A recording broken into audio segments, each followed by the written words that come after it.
guys, welcome to another edition of the Norse Pantheon. Today we are doing God Tyr. I'm sorry if my pronunciation is wrong. I'm not really good with Norse names. So anyhow, God Tyr, as we will see, is a very interesting god. He's actually known to be in some aspects. I will be putting down links, of course, of different aspects and different stories of him, but some say that he is older than God Odin, that he's been around longer than him. But my information says different. Well, anyhow, here is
Welcome back, guys. I hope you enjoyed the music.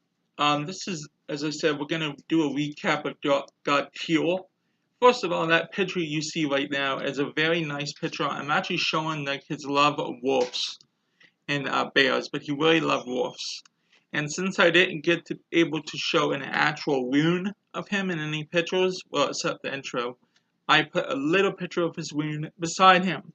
Now, a little fun fact is that people don't know that a lot of the pantheon, a lot of the days of the week is actually named after Norse gods.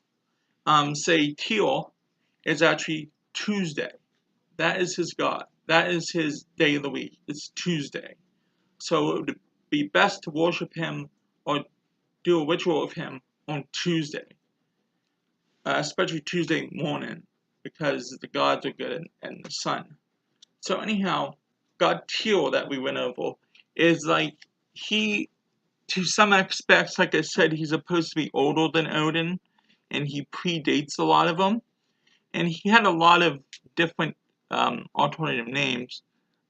But the one-handed one, the bravest of the gods, which is pretty tough to do, because actually it was said that he actually accompanies Odin and Thor into battle. And since he is giver of victory, which means that he's even stronger than that, you're looking at he's got to be a pretty tough dude. I mean, God, especially since he is God of war. But not only is he God of war, he is also God of law and justice.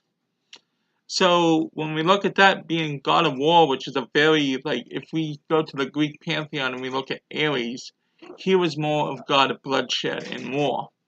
And God Tyr is more, anyhow, he can be violent, when he has to be, when he goes to war, of course. But he's also peaceful and equal judgment. And if you break a law or something like that, he is going to come down on your ass.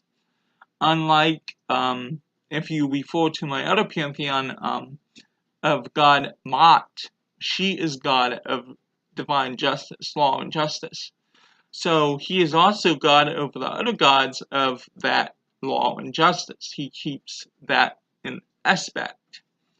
Now we saw his sacred animals, a wolf and a bear. Anyhow, I didn't see many with a bear of him.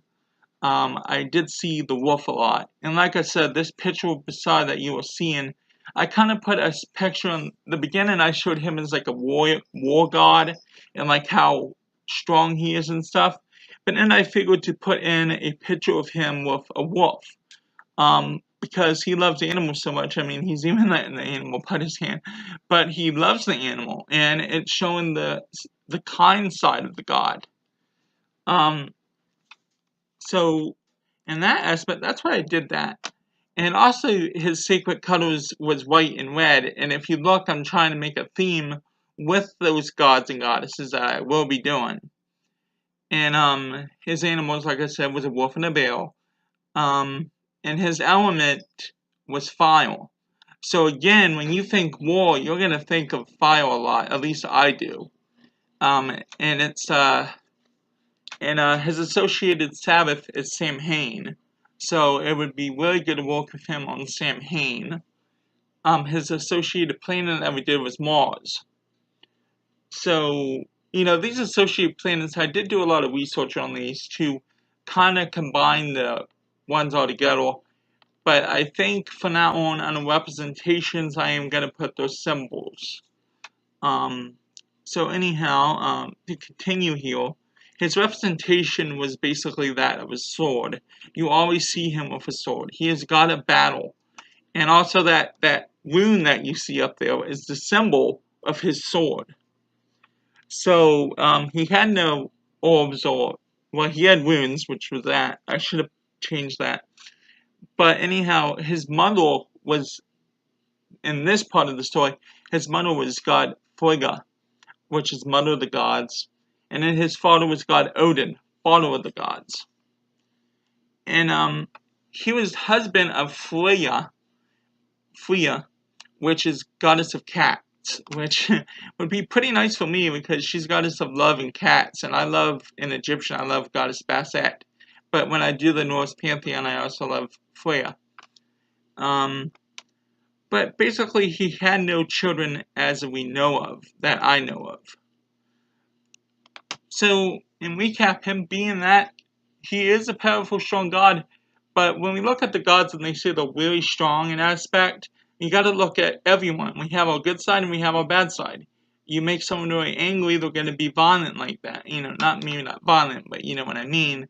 And then you have your peaceful aspect, the yin and yang, which is also a representation on the side and top borders of the cats, which are yin and yang. So anyhow, I hope you enjoy this presentation of God Troy. I'm sorry if I mispronounce his name, but may the gods and goddesses bless you all.